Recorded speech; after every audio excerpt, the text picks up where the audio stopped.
میری آنکھیں اسے دیکھنے کے لیے ترس گئی تھیں، میرے کان اس کی آواز سننا چاہتے تھے۔ میں اسے اپنے سینے سے لگانے کے لیے بے قرار تھی، لیکن وہ آتا تو تب نہ۔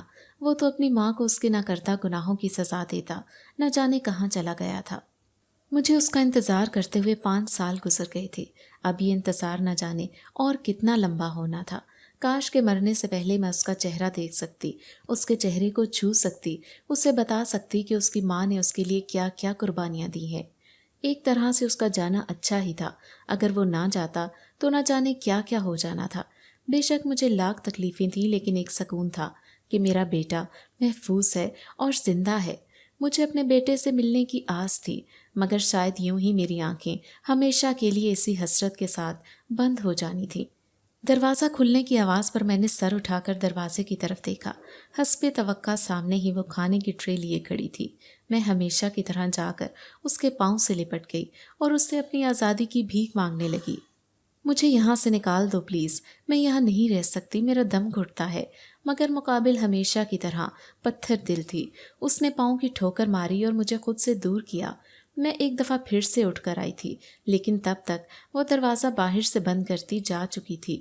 بیل کی ٹک ٹک مجھے دور تک جاتی سنائی دیتی رہی تھی۔ میں نے بے بسی سے سامنے زمین پر پڑی ٹرے میں موجود کھانے کو دیکھا تھا۔ مجھے اپنی قسمت پر بے اختیار رونا آیا تھا۔ ایسا کھانا تو کبھی میرے گھر کے ملازموں نے بھی نہ کھایا تھا، جیسا پچھلے 5 سالوں سے مجھے دیا جا رہا تھا۔ میں کچھ دیر یوں ہی اسے دیکھتی رہی، پھر کھسکا کر قریب کیا اور ہاتھ بڑھا کر نوالا توڑا اور منہ میں ڈالنے لگی۔ اس سے پہلے کہ میں نوالا منہ میں ڈالتی، ایک دم سے پچھلی کھڑکی کھلنے کی آواز آئی۔ میں نے فوراً پیچھے مڑ کر دیکھا، اس طرف اندھیرا تھا۔ اندھیرے کے باعث کچھ واضح نظر نہیں آ رہا تھا۔ وہ کوئی آدمی تھا جو میری طرف آ رہا تھا۔ مجھے ایک دم سے خوف آنے لگا تھا۔ اس کو اپنی طرف آتا دیکھ کر میں اپنی جگہ سے اٹھ کھڑی ہوئی تھی۔ جیسے جیسے وہ میرے قریب آ رہا تھا، اس کا چہرہ بھی واضح ہو گیا، لیکن میں پھر بھی اسے پہچان نہ پائی تھی۔ وہ جو کوئی بھی تھا، اس نے اپنے چہرے کو نقاب سے ڈھکا ہوا تھا۔ اس کو اپنی طرف بڑھتا دیکھ کر میں ایک دم بھاگنے کی کوشش کی تھی، جانے وہ کون تھا اور کیوں آیا تھا، اور اس کا مقصد کیا تھا۔ کیا وہ مجھ پر تشدد کرنے آیا تھا؟ میں نے ایک نظر اس کو دیکھتے ہوئے خود کے ہاتھوں اور بازوؤں کو دیکھا تھا، جو کل کے تشدد کے بعد نیل نیل اور سوجے ہوئے تھے۔ مجھ میں ابھی مزید اتنی سکت نہ تھی کہ کسی بھی قسم کا کوئی تشدد سہ سکوں، اس لیے پیچھے کی طرف کھسکنے لگی اور جا کر بند دروازے سے ٹکرائی۔ وہ اب ایک طرف کھڑا میری تمام تر کارروائی ملاحظہ کر رہا تھا۔ اسے بھی شاید میری بے بسی پر خوشی محسوس ہو رہی تھی۔ اس نے اپنے قدم آگے بڑھایا اور ہاتھ اوپر اٹھایا۔ میں نے فوراً سے مارے ڈر کے اپنی آنکھیں بند کر لیں۔ شاید میں جان گئی تھی کہ آگے کیا ہونے والا تھا، مگر مجھے کافی حیرت ہوئی تھی جب کافی دیر تک کوئی بھی ہلچل نہ ہوئی تھی۔ ابھی تک تو میرے منہ پر تھپڑ پڑ جانا تھا۔ میں نے ڈرتے ڈرتے اپنی آنکھیں کھولی۔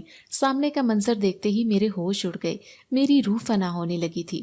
میں یک ٹک اپنے سامنے دیکھے جا رہی تھی، کیونکہ جو میرے سامنے تھا اس پر یقین کرنا مشکل ہو رہا تھا۔ میں نے کئی مرتبہ اپنی آنکھیں مل کر کھولیں، لیکن منظر نہ بدلا۔ بدلتا بھی کیسے؟ یہ کوئی خواب تو نہ تھا جو میں دیکھ رہی تھی، وہ تو حقیقت تھی، اور حقیقت بھی ایسی کہ جس پر مجھے سمجھ نہیں آ رہی تھی کہ خوشی مناؤں یا پھر ماتم کروں، کیونکہ میرا نام تبسم ہے، میری عمر 44 سال ہے۔ یہ کہانی میری ذاتی زندگی ہے۔ میرا تعلق نیک اور شریف گھرانے سے تھا۔ ہمارا خاندان متوسط طبقے سے تھا، نہ بہت زیادہ امیر تھا اور نہ ہی بہت زیادہ غریب۔ ابا ایک ملٹی نیشنل کمپنی میں جاب کرتے تھے، گزر بسر اچھے سے ہو رہا تھا۔ میری اماں گھریلو خاتون تھیں، گھر میں کل 5 افراد تھے، دادی اماں، ابا، میں اور میری بڑی بہن کنزا آپا۔ میں اور کنزا آپا ایک ہی اسکول میں پڑھتی تھیں۔ ابا ہم دونوں سے بے حد محبت کرتے تھے، جبکہ اماں کا زیادہ رجحان کنزا آپا کی طرف تھا۔ حالانکہ میں ان کی چھوٹی بیٹی تھی، مجھے ان کے لاڈ پیار کی زیادہ ضرورت تھی، پر خیر میرے دل میں میری ماں کے لیے کبھی کوئی بغض نہ آیا تھا اور نہ ہی کبھی بہن سے حسد۔ مجھے ابا اور دادی بالکل کنزا آپا کے جیسے پیار کرتے تھے، اور رہی صحیح کسر خود کنزا آپا پوری کر دیتی۔ اگر کوئی مجھ سے پوچھتا کہ دنیا میں سب سے زیادہ محبت مجھے کون کرتا ہے، تو میں بے دڑک سرے عام کنزا آپا کا نام لے لیتی۔ وہ تھی ہی اتنی اچھی اور اتنی ہی پیاری بھی۔ وہ میرا بے حد خیال رکھتی تھیں، چھوٹی سی چھوٹی اور بڑی سے بڑی۔ مجھ سے کوئی بھی غلطی ہوتی تو فوراً میرے آگے ڈھال بن کر کھڑی ہو جاتی تھیں۔ وہ بالکل ایک ماں کے جیسے تھیں، جیسے ایک ماں اپنے بچے کا خیال رکھتی ہے، ویسے ہی کنزا آپا بھی تھیں۔ میں خود کو خوش قسمت تصور کرتی تھی کہ مجھے کنزا آپا کے جیسی بہن ملی تھی۔ اماں اکثر بیمار رہتی تھیں اور بیماری نے انہیں چڑچڑا کر دیا تھا۔ میری شرارتوں سے عاجز آ کر وہ کئی بار مجھے ڈانٹ دیتی، مگر یہاں بھی ہر بار آپا مجھے اپنی آغوش میں چھپا لیتی تھی۔ وقت گزرتا رہا اور میں بھی عمر کی 12 سیڑھیاں چڑھ گئی۔ اس دن دادی ہم سب کو چھوڑ کر چلی گئی تھی۔ مجھے دادی کی موت کا بے حد دکھ تھا۔ دادی کی موت کے بعد تو ایسے لگا جیسے ہمارے گھر سے روح رحمت ہی اٹھ گئی ہو۔ دادی کے سوئم والے دن ہمارے گھر کالا کوٹ پہنے ایک آدمی آیا تھا۔ وہ شاید دادی کا وکیل تھا۔ ابا نے اسے بیٹھک میں بٹھایا۔ اماں بھی بھاگم بھاگ مہمانوں کو یوں ہی چھوڑے ابا کے پیچھے پیچھے بیٹھک میں چلی گئی۔ اس وکیل نے جانے اماں اور ابا سے کیا بات کی کہ تھوڑی ہی دیر کے بعد بیٹھک سے اماں کے زور زور سے چلانے کی آوازیں سنائی دینے لگی۔ وہ ابا کو نہ جانے کس بات کے تانے دے رہی تھی۔ ابا بار بار اماں کو چپ کرانے کی کوشش کر رہے تھے۔ پورا گھر مہمانوں سے بھرا پڑا تھا اور ان سب کی پرواہ کیے بغیر اماں بے حد اونچی آواز میں چلا رہی تھی۔ اب اماں دادی کو بھی گالیاں دینے لگی تھیں۔ وہ کہہ رہی تھیں کہ بڑھیا ساری زندگی میرے سینے پر مونگ دلتی رہی ہے اور اب مر کے بھی مجھے کوئی سکھ نہ دیا۔ سارے مہمان اب بیٹھک کے سامنے جمع ہونے لگے تھے۔ تھوڑی ہی دیر کے بعد وکیل صاحب نے شرمندہ سے بیٹھک سے نکلے اور پھر گھر سے چلے گئے۔ اماں کی چلتی زبان کو ابا کے تھپڑ نے بریک لگائی تھی۔ یہ ان 12 سالوں میں پہلی مرتبہ ہوا تھا کہ ابا نے اماں پر ہاتھ اٹھایا ہو یا اماں پر غصہ کیا ہو۔ اماں ذرا دوسری فطرت کی تھی۔ ان کی اکثر دادی کے ساتھ انبن لگی رہتی تھی، لیکن ابا کا یہ غصے بھرا روپ میں پہلی بار دیکھ رہی تھی۔ ابا بیٹھک سے نکلے، سب مہمانوں کو معذرت کی۔ وہ سب بھی کھانا کھا چکے تھے، سو ابا سے رخصت لیتے اپنے اپنے گھروں کو روانہ ہو گئے۔ پھر تو یہ جیسے روز کا معمول بن گیا۔ ہمارا گھر روز میدان جنگ کا منظر پیش کر رہا ہوتا۔ ابا جتنا بات کو سلجھانے کی کوشش کرتے، اماں اتنا ہی بھڑک جاتی۔ پورا محلہ روزانہ تماشائیوں کی طرح ہمارے دروازے پر اکٹھا ہوتا۔ اماں نے تو ہر ایک سے خدا واسطے کا بیر پال لیا تھا۔ پہلے جو دادی کے ہوتے ہوئے ہمارے گھر رشتہ دار اور محلے دار آتے رہتے تھے، اب اماں کی وجہ سے کوئی بھی ہمارے گھر کی طرف منہ نہ کرتا تھا۔ ہمارے گھر کی رونق اور رحمت دادی کے ساتھ ہی چلی گئی تھی۔ ابا اماں کو سمجھا سمجھا کر تھک چکے تھے کہ اپنا رویہ ٹھیک کرو، یوں ہر کسی کے ساتھ مت بگاڑو، کل کو بیٹیوں کی شادیاں کرنی ہے۔ اگر یہی حالات رہے تو کون آئے گا ہمارے گھر، ہمارے دروازے پر ہماری بیٹیوں کو بہانے۔ ابا ہمارے مستقبل کے بارے میں بے حد فکر مند تھے، مگر اماں پر کوئی اثر نہ ہوتا تھا۔ وہ اپنے نام کی ایک تھیں اور کسی سے بھی کوئی فکر نہ تھی۔ وہ ابا کی باتیں ایک کان سے سنتی اور دوسرے کان سے نکال دیتی۔ وقت یوں ہی گزرتا رہا۔ میں اب اماں سے بے حد ڈرتی تھی۔ وہ کئی مرتبہ مجھے اپنے عتاب کا نشانہ بنا چکی تھیں، لیکن میں اس کے پیچھے کی وجہ نہیں جانتی تھی۔ میں اماں سے دور ہوتی گئی، مگر اس سب کے باوجود بھی اماں اور کنزا آپا کے درمیان کا رشتہ ویسے کا ویسا تھا۔ اماں اب بھی آپا سے یوں ہی لاڈ کرتی تھیں۔ ایک دن ہمارے گھر دادی کے کچھ جاننے والے آئے تھے۔ اس وقت میں تقریباً 20 سال کی تھی اور آپا 24 کی۔ ان لوگوں کو دادی کی موت کا سن کر بے حد افسوس ہوا۔ وہ لوگ اپنی امانت لینے آئے تھے۔ ان کا کہنا تھا کہ دادی نے اپنی پوتی کا رشتہ انہیں دیا تھا۔ وہ لوگ انگلینڈ میں رہتے تھے اور 2 ہفتے پہلے ہی واپس آئے تھے۔ اب وہ نکاح کی تاریخ طے کر رہے تھے، ساتھ ہی ساتھ وہ لڑکی سے بھی ملنا چاہتے تھے۔ اماں نے جھٹ سے ان کا لایا ہوا سرخ دوپٹہ کنزا آپا کے سر پر اڑایا اور مجھے ان کے سامنے آنے سے سختی سے منع کر دیا۔ ابا گھر پر نہیں تھے، سو میں ڈر کے مارے اماں کی بات مان گئی اور کھڑکی سے چھپ کر بیٹھک کا منظر دیکھنے لگی۔ ان لوگوں نے کنزا آپا کو دیکھ کر حیرت کا اظہار کیا تھا، مگر پھر ایک عورت نے اٹھ کر کنزا آپا کو اپنے ساتھ لگا کر اس کے ہاتھ میں سونے کی انگوٹھی پہنا دی تھی۔ ساتھ ہی ساتھ 5-5 ہزار کے 2 نوٹ بھی اس کی ہتھیلی پر رکھے تھے۔ اماں نے جھٹ پٹ ان لوگوں کے کھانے کا انتظام کیا۔ میں بھی ان لوگوں کے پاس جانا چاہتی تھی، لیکن نہ جانے اماں نے کیوں مجھے منع کر دیا تھا۔ خیر، کھانا کھانے کے بعد وہ لوگ چلے گئے تھے۔ اماں نے ان کو ابا سے بات کر کے تاریخ بتانے کا کہہ دیا تھا۔ کنزا آپا بے حد خوش تھی۔ خوش تو میں بھی تھی، میری بہن کی شادی ہونے جا رہی تھی۔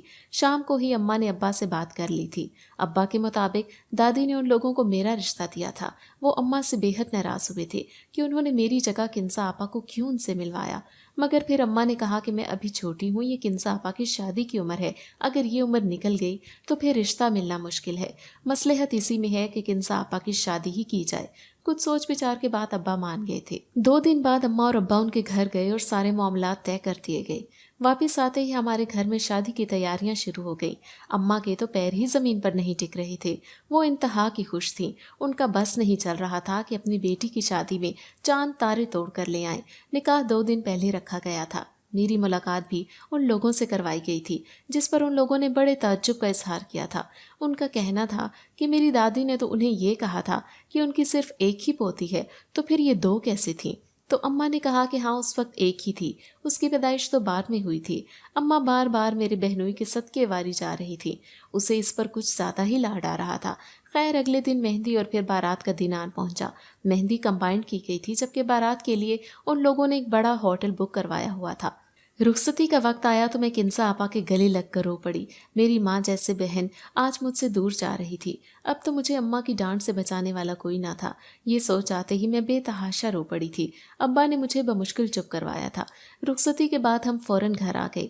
میں شدید الجھن کا شکار تھی۔ ایک تو آپا کی وجہ سے دل چھوٹا ہو رہا تھا، اوپر سے تینوں فنکشنز کے دوران میرے بہنوئی کی نظریں مسلسل مجھ پر جمی رہی تھیں جن سے میرے سخت کوفت کا شکار ہوئی تھی۔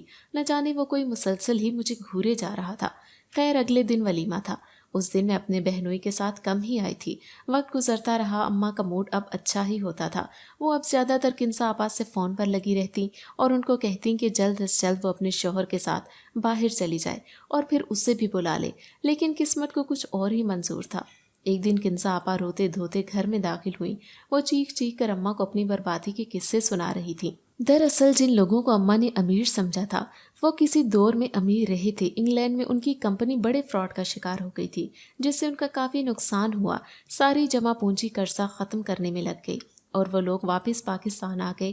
یہاں آ کر انہوں نے آپا سے شادی کی کیونکہ انہیں لگا تھا کہ دادی نے اپنی ساری جائیداد اپنی پوتی کے نام کی ہے، مگر وہ یہ نہیں جانتے تھے کہ کون سی پوتی کے نام۔ حقیقت اب کھلی تھی کہ کنسا آپا کے نام صرف ابا کی وراثت میں سے کچھ حصہ تھا، باقی دادی کی ساری جائیداد میرے نام پر تھی۔ اماں کی ابا سے لڑائیوں کی وجہ بھی یہی تھی۔ میں نے اپنی بہن کا گھر بچانے کے لیے ابا کی طرف سے اپنی نام کی ہوئی وراثت کنسا آپا کے نام کر دی تھی، لیکن دادی کا دیا تحفہ میں نے سنبھال رکھا تھا۔ اسی دوران میرا رشتہ آیا اور میری بھی شادی ہو گئی۔ دانیال ابا کے دوست کا بیٹا تھا اور بے حد امیر تھا۔ میری شادی پر دانیال کے گھر والوں نے میرے گھر والوں کو کافی مہنگے تحائف دیے تھے، جس کے بعد اماں کا رویہ میرے ساتھ شہد سے بھی میٹھا ہو گیا تھا۔ شادی کے اگلے سال ہی اللہ نے مجھے اولاد کی نعمت سے نواز دیا تھا، جبکہ کنسا آپا ماں بننے کے قابل نہیں تھی۔ کبھی کبھی مجھے بے حد دکھ ہوتا تھا۔ وقت گزرتا رہا اور میرا بیٹا 15 سال کا ہو گیا۔ میری زندگی ہنسی خوشی گزر رہی تھی جب ایک طوفان آیا اور میرا سب کچھ بہا کر لے گیا۔ اس دن دانیال گھر سے کام پر گیا اور پھر کبھی لوٹ کر نہ آیا۔ کسی نے ڈکیتی کی واردات کرتے ہوئے اس پر فائرنگ کر دی تھی۔ اس کے بعد اس کی گاڑی اور وائلٹ لے کر بھاگ گئے۔ ایک جاننے والے نے دانیال کو ہسپتال پہنچایا مگر کوئی فائدہ نہ ہوا، وہ موقع پر ہی دم توڑ گیا تھا۔ میرا بوڑھا سسر یہ صدمہ برداشت نہ کر پایا اور بیٹے کے ساتھ ساتھ اس کی میت بھی اٹھائی گئی۔ اب میں اور میرا بیٹا ہی رہ گئے تھے۔ جو ہی میری عدت ختم ہوئی میں نے دانیال کے بزنس کو سنبھالنا شروع کر دیا تھا۔ میں نے ماسٹرز کیا ہوا تھا سو مجھے زیادہ مشکل پیش نہ آئی۔ ایک دن میں اپنے آفس میں بیٹھی ہوئی تھی جب پی اے نے آ کر کسی آدمی کے آنے کی اطلاع دی جو مجھ سے ملنے کا خواہش مند تھا۔ مجھے بڑی حیرت ہوئی تھی کہ مجھ سے ملنے کون آدمی آ سکتا ہے۔ ابا تو 2 سال پہلے ہی گزر گئے تھے، پھر یہ کون آ گیا؟ ابھی میں اسی سوچ میں تھی جب دروازے پر دستک ہوئی اور اس کے ساتھ ہی کوئی دروازہ کھول کر اندر داخل ہوا۔ میں نے نظر اٹھا کر دیکھا تو آنے والا میرا بہنوئی تھا۔ مجھے بڑی حیرت ہوئی تھی، وہ تو شہر چھوڑ کر جا چکے تھے، پھر اب کیسے آ گئے؟ سلام دعا کے بعد میں نے بیٹھنے کا کہا اور پھر کنسا آپا کا حال احوال دریافت کیا۔ کچھ دیر ادھر ادھر کی باتوں کے بعد اس نے کہا کہ وہ مجھ سے نکاح کا خواہش مند ہے۔ اس کی اس بات سے میں ایک دم اپنی جگہ سے اٹھ کھڑی ہوئی تھی۔ مجھے اس شخص پر انتہا کا غصہ آیا تھا۔ کس قسم کا گھٹیا انسان تھا، ایک کے نکاح میں ہوتے ہوئے اس کی بہن سے نکاح کی بات کر رہا تھا، وہ بھی اس عمر میں جبکہ میں 38 سال کی ہو چکی تھی۔ میں نے اس سے بے عزت کر کے آفس سے نکال دیا، مگر وہ بھی کوئی صدا کا ڈھیٹ تھا، ہر دوسرے روز آ ٹپکتا تھا۔ 2-3 مرتبہ میرے بیٹے نے بھی اسے دیکھا اور پھر ناراضگی کا اظہار کیا۔ میں اپنے بہنوئی کو کئی مرتبہ منع کر چکی تھی اور اسے بتا چکی تھی کہ ایک لڑکی کے ساتھ نکاح میں ہوتے ہوئے اس کی بہن کے ساتھ نکاح جائز نہیں ہے، مگر وہ تو کچھ بھی سننے کو تیار نہیں تھا۔ میں اسے صاف الفاظ میں بتا چکی تھی کہ 2 بہنیں ایک ہی مرد کے نکاح میں نہیں رہ سکتی، مگر اس کے سامنے کسی بات کا کوئی معنی نہیں تھا۔ ایک دن میں اپنے لاؤنج میں بیٹھی ہوئی تھی کہ جب میرا بہنوئی گھر میں داخل ہوا۔ اس کے چہرے پر شیطانی مسکراہٹ تھی جس سے مجھے بے حد خوف محسوس ہوا۔ اس نے کہا کہ اس نے میرے بیٹے کو اغوا کر لیا ہے اور اب وہ میرے بیٹے کو اسی صورت میں چھوڑے گا جب میں اس سے نکاح کروں گی۔ اس نے مجھے دھمکی دی کہ اگر میں نے نکاح کے لیے حامی نہ بھری تو وہ میرے بیٹے کو جان سے مار دے گا۔ میں ڈر گئی۔ میرا اکلوتا بیٹا ہی میرا واحد سہارا تھا۔ میں نے بہت سوچ بچار کی اور اپنے بیٹے کو بچانے کے لیے اس کے علاوہ اور کوئی حل نہ تھا۔ میں چاروں ناچار راضی ہو گئی اور میرے بہنوئی نے وہیں کھڑے کھڑے کسی کو کال کی اور کچھ ہی دیر بعد کنزا آپا نکاح نامہ اور مولوی اور کچھ لوگوں کو لیے گھر میں داخل ہوئیں۔ میں سمجھی تھی کہ شاید اب میرا نکاح نہ ہو کیونکہ آپا آ گئی تھیں، لیکن میری حیرت کی انتہا نہ رہی جب میری خود کی بہن نے مولوی صاحب کو نکاح شروع کرنے کا کہا۔ میری اپنی بہن میرے لیے نکاح نامہ لے کر آئی تھی۔ اس وقت اس کے چہرے پر شناسائی کی رمق تک نہ تھی، وہ بالکل اجنبیوں والا برتاؤ کر رہی تھی۔ اس کے اس رویے نے میری ساری امیدیں ختم کر دی۔ میرا دل دکھ سے بھر گیا اور آنکھوں سے ٹپ ٹپ موتی گرتے رہے اور وہ بے حس بنی دیکھتی رہی۔ خیر نکاح ہو گیا۔ مولوی اور دوسرے لوگ جو گواہان کی حیثیت سے شامل تھے وہ چلے گئے۔ ان کے جاتے ہی میں نے ان دونوں سے اپنے بیٹے سے ملنے کی ضد کی اور انہیں کہا کہ اب تو میں نے نکاح کر لیا ہے، اب تو میرے بیٹے کو چھوڑ دو۔ تو میری بات سن کر میری بہن اور بہنوئی زور زور سے ہنسنے لگے۔ مجھے ان کی ہنسی پر بڑی حیرت ہوئی تھی۔ اس سے پہلے کہ میں کچھ اور پوچھتی میرا موبائل بجنے لگا۔ میں نے دیکھا تو میرے بیٹے کی کال تھی۔ میں نے فوراً سے فون کان سے لگایا۔ مقابل کی بات سنتے ہی میرے پیروں تلے سے زمین نکل گئی تھی۔ میں نے صدمے کی کیفیت سے مڑ کر اپنی بہن اور بہنوئی کو دیکھا تھا جو مجھے ہی دیکھ کر ہنس رہے تھے۔ مجھے ایسے لگا جیسے میرے سر پر آسمان ٹوٹ پڑا ہو۔ میں بے یقینی کسی کیفیت میں ہاتھ میں پکڑے اپنے موبائل کو دیکھ رہی تھی، جس پر ابھی میرے بیٹے نے مجھے بتایا کہ وہ اپنے دوست کے گھر گیا ہوا ہے۔ میرے ساتھ ظلم ہو گیا تھا، یعنی میری بہنوئی نے میرے ساتھ دھوکے سے نکاح کیا تھا۔ لیکن آخر اس کی وجہ کیا تھی؟ میں سن کھڑی تھی جب میرا بہنوئی، جو کہ اب میرا شوہر بھی تھا، ایک دم سے اٹھ کر میرے پاس آیا اور مجھے اپنے حصار میں لیتے ہوئے کنزا آپا کو طلاق دے دی۔ کنزا آپا، جو کہ دانت کھولے میری بے وقوفی پر ہنس رہی تھی، ایک دم سے اپنے شوہر کی کایا پلٹ جانے پر حیران ہوئی تھی اور شوق کی اسی کیفیت سے اپنے شوہر کو دیکھے جا رہی تھی جو 3 لفظ بول کر اس کو اپنی بیوی کے درجے سے ہٹا چکا تھا۔ حیرانگی تو مجھے بھی ہوئی تھی۔ ابھی میں ایک صدمے سے نہ نکلی تھی جب ایک اور صدمہ لگا تھا۔ جانے آگے کیا ہونے والا تھا۔ کنزا آپا چیل کی مانند ہم دونوں پر جھپٹی تھیں۔ پہلا تھپڑ میرے شوہر کے منہ پر مارتے ہوئے اس نے میرے چہرے کو بری طرح سے نوچا تھا۔ میرے شوہر نے بمشکل مجھے چھڑایا اور کنزا آپا کو گھر سے نکال دیا تھا۔ کنزا آپا ہمیں برباد کر دینے کی دھمکیاں دیتی گھر سے نکل گئی اور اسی دوران میرا بیٹا بھی گھر آ گیا۔ جانے کیسے اسے میرے نکاح کی خبر ہو گئی۔ اس نے غصے میں اپنا سامان پیک کیا اور ہمیشہ کے لیے گھر چھوڑ کر چلا گیا۔ اسے لگا تھا کہ اس کی ماں نے اس عمر میں چکر چلا کر شادی کی ہے اور یہ بات اس کے لیے باعث شرمندگی تھی۔ میں اپنے ہوش کھو چکی تھی۔ جس بیٹے کے لیے میں نے سب کیا تھا وہی مجھے چھوڑ کر جا چکا تھا۔ میں گرنے والے انداز میں زمین پر بیٹھی تھی جب ایک بار پھر سے گھر میں شور پڑا تھا۔ کنزا آپا اپنے ساتھ 2 آدمی اور پولیس والوں کو لے کر ہمارے عین سامنے آن کھڑی ہوئی تھی۔ پولیس انسپکٹر نے ان آدمیوں سے کچھ پوچھا جن پر ان دونوں نے سر ہلا دیا تھا، جبکہ میرے شوہر کا رنگ سفید پڑ رہا تھا۔ تبھی انسپکٹر نے میرے شوہر کی طرف اشارہ کر کے کہا، اریسٹ ہم، یہ مسٹر دانیار کا قاتل ہے۔ انسپکٹر کے الفاظ تھے یا کوئی پگھلا ہوا سیسا جس نے میرے کان جلا دیے تھے۔ میں بے یقینی سے اپنے کچھ دیر پہلے کے بنے شوہر کو دیکھ رہی تھی جو کسی مجرم کی طرح سر جھکائے کھڑا تھا، جو اس بات کی گواہی تھا کہ انسپکٹر نے جو کچھ کہا تھا وہ سچ ہے۔ میں ایک دم سے اٹھی اور اس کا گریبان پکڑ لیا۔ میرے منہ میں ایک ہی سوال تھا، کیوں؟ آخر کیوں اس نے میری زندگی برباد کی؟ اس کے پاس میرے کسی بھی سوال کا کوئی جواب نہیں تھا۔ پولیس اسے گرفتار کر کے اپنے ساتھ لے گئی۔ تبھی میرے سر پر کوئی وزنی چیز آن لگی۔ میں نے سر کو بمشکل تھامتے پیچھے مڑ کر دیکھا جہاں آپا ہاتھ میں گلدان اٹھائے کھڑی تھی۔ اس کے ساتھ ہی میں بے ہوش ہوتی نیچے گر گئی۔ جب میری آنکھ کھلی تو میں نے خود کو اندھیرے کمرے میں پایا تھا۔ غور کرنے پر پتہ چلا کہ یہ میرے گھر کا اسٹور روم تھا۔ آخری منظر مجھے یاد آیا تو ایک دم سے آپا کا خیال آیا تھا کہ مجھے یہاں بند کرنے والی وہ تھی۔ میں نے اٹھتے ساتھ ہی دروازہ کھولنے کی کوشش کی لیکن وہ باہر سے لاک تھا۔ میں نے دروازہ بجانا شروع کیا، تبھی کنزا آپا دروازہ کھول کر اندر آئیں اور اس کے ہاتھ میں کچھ پیپرز تھے جنہیں وہ مجھے سائن کرنے کا بول رہی تھی۔ میں نے جب پیپرز لے کر پڑھے تو ساری گیم سمجھ گئی۔ مجھے آپا پر بے حد افسوس ہوا تھا۔